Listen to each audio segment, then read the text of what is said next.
Okay, some topics I've been asked to speak on by devotees from Mayapur Institute have kindly asked me to speak on a few topics which I've written down. I'm looking at the piece of paper in front of me. The first one, what is real education according to Srila Prabhupada? Maybe there's something wrong with that topic.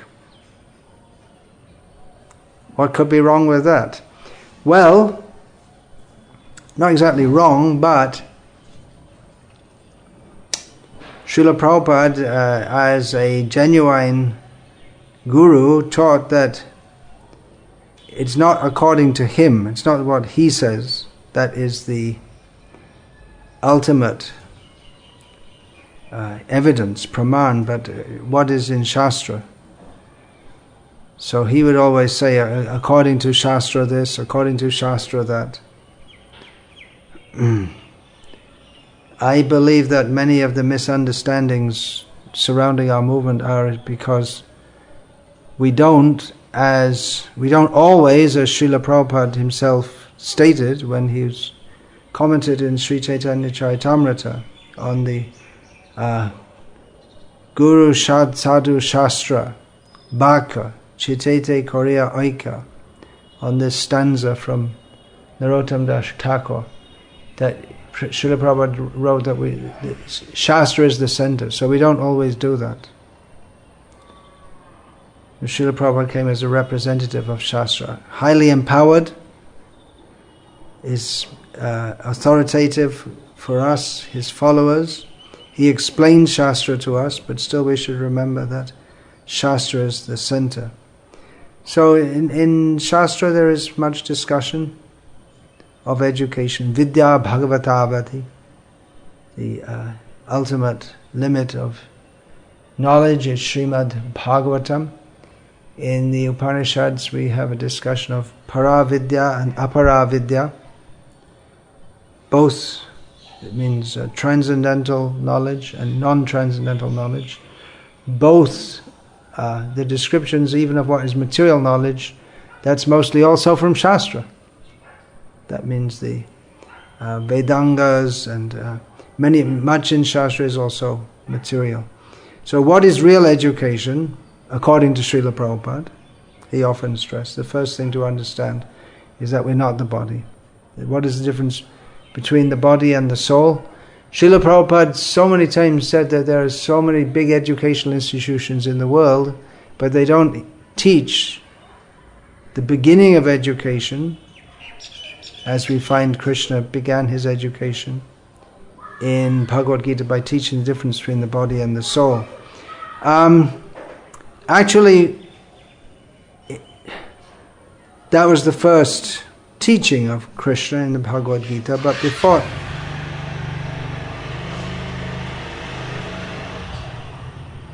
that also he spoke, and we find in his chastising Arjuna there's an important message for education there also. Education has become central to human life. Formal academic education all over the world. And here in India also, the government a few years ago passed the Right to Education Act, with the idea that every child has the right and actually should be educated. And their idea of education is to fill your brain with all kinds of rascaldom and nonsense, so that you can become a brainwashed minion of their demoniac society. So to understand what is real education, first we have to become de-educated from all the wrong ideas we got before we came in contact with Srila Prabhupada.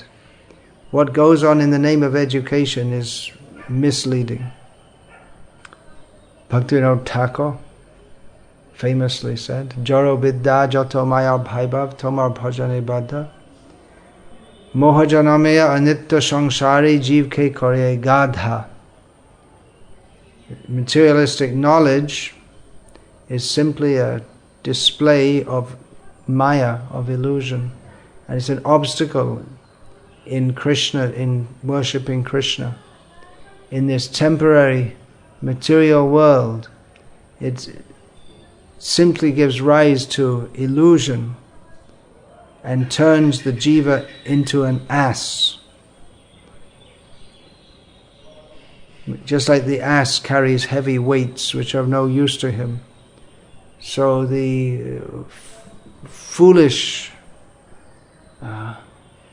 Maya aparita jnana, educated person whose actual knowledge is covered by illusion, he knows so many things, but his knowledge just weighs him down. It's just a useless burden which he carries around and which carries him from birth to birth. So real education means to understand the difference between the body and soul, to understand I'm suffering in this material world, to come out of the material world. Krishna, he began his education in Bhagavad Gita to Arjuna by chastising Arjuna. That's also important for us to understand. Shastric education, Vedic education, works on the principle of pranipat, pariprashna, and seva. It's a guru-disciple relationship. The modern educational system is you pay some money, you go to a school, you spend some time, the teacher is also paid, and it's a job for him. The student has no obligation to the teacher. Rather, the teacher is his paid servant, or his parents' paid servant, and there can be no proper education in such an atmosphere. The boys, they have to learn humility by going out and begging, which is illegal or impractical in most countries of the world nowadays. They could still go out for book distribution time to time, but daily begging is maybe not so practical. But the whole method of education, compared to you have books, and what's in the book you have to get it in your brain and spout it out again. That's education, according to the modern idea. And then you get a certificate. Qualified idiot. So this conception of education that we have from the materialistic school system is that's the first thing, to be de-educated from that, deprogrammed. What does it mean? Student. The word student we don't find so much in Shastra. There are words, chhatra, which gives the idea of one who is sheltered, and vidyarthi. I don't know if that's actually a Shastric word or if it's just something made up to translate the English word student, but means one whose purpose is to attain knowledge. But the word that we find in Shastra again and again and again and again and again is shishya, which means that he's in a relationship with the Guru, of being under his discipline. And that's with affection also, vishrambena, Guru seva. With great affection one serves the Guru. So it's not just education and cramming something in, but there's a relationship between the Guru and the disciple, and the disciple has the understanding that I can't really understand anything by my own prowess, but it's only by the blessings of the Guru, as Krishna himself explained, or he discussed with Sudama when they met after so many years, that it's only even though they'd left the Gurukul, but they discussed among themselves that only by the blessings of the Guru can one live happily and piously in this world. Krishna was able to speak Bhagavad Gita and so effective because of the blessings of his Guru.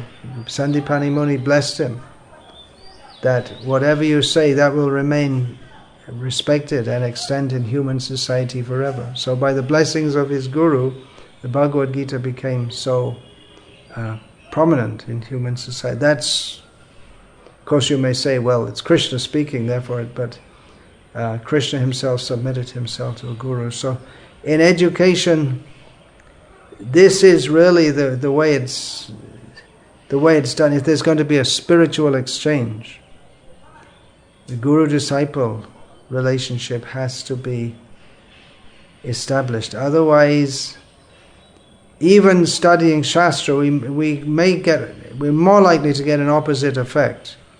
That instead of becoming humble, vidya dadati vinayam, knowledge is supposed to give humility.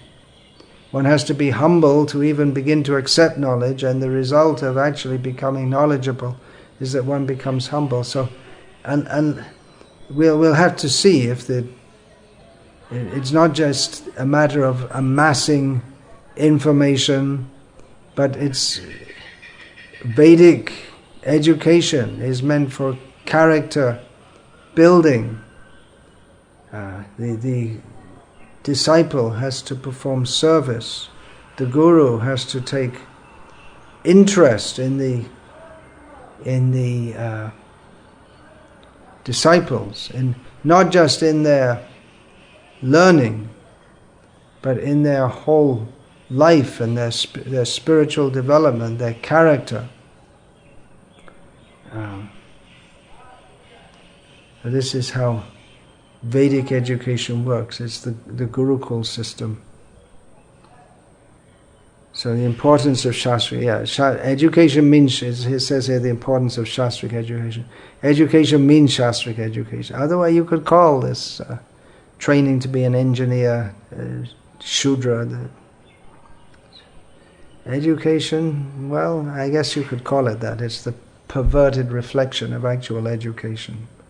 But real education means to understand who am I, who is God, what is my relationship, and all the details of that. So that is important. Nothing without that, there's no meaning to life. So we can't underestimate. It's not importance. Just like we might say that, well, doing some exercise daily is important, and eating is important, and brushing your teeth is important. So it's not in the category of all these kind of things. It's in a completely different category. The importance of Shastric education. Without that, however nicely you brush your teeth or tie your dhoti, everything is meaningless. The benefits of Shastric education. Well, the benefit that will be seen in how one is actually becoming a devotee of Krishna. After studying, it will be, of course, a certificate is given, but the real certificate is how, after studying, the devotee becomes more convinced to serve Krishna, more convinced of the veracity of everything that Srila Prabhupada states, more convinced to share this knowledge with others, more convinced about Krishna consciousness, and that's seen not just in the talking, but in the whole life of the devotee. So the benefit, that should be the benefit, that one actually becomes significantly more Krishna conscious. Srila Prabhupada's vision on Shastric study. Yeah, Srila Prabhupada wanted all his disciples to study. He gave guidelines for that, courses based on, especially on Gita, Bhagavad Gita as it is, Srimad Bhagavatam, the Nectar of Devotion, Ishopanishad. So his vision was there for Bhakti Shastri courses, Bhakti Vaibhav, Bhakti Vedanta, Bhakti Sarvabhauma. So that's well known. Benefits of studying Shastra in the Dham, the holy Dham, especially in Navadvip Dham, has the current of the mercy of Chaitanya Mahaprabhu flowing through that. So if one connects, even if one doesn't connect, just by being here one is benefited, but if one connects to that current, then that's very powerful for helping us to advance in Krishna consciousness. So those who come to study here, I would suggest that first, before whatever course they're studying, first they get some orientation to the Dham. What does it mean to be here? It's not just another place in this material world. What is the holy Dham? Why we are here? How this is not the material world? How to live here in the consciousness is that this is the holy Dham, and to take full advantage of being here. Studying Shastra is particularly for devotees who, for the sake of establishing Varnashram Dharma, will be designated as Brahmanas. So they should, apart from the Shastric study, they should also learn what it means to be a Brahmana, to live and act as a Brahmana. They should understand also that studying Shastra means that one is meant to share it. Brahmana is not meant to study just for his own benefit, but is meant to share it. So these are a few thoughts. Hare Krishna.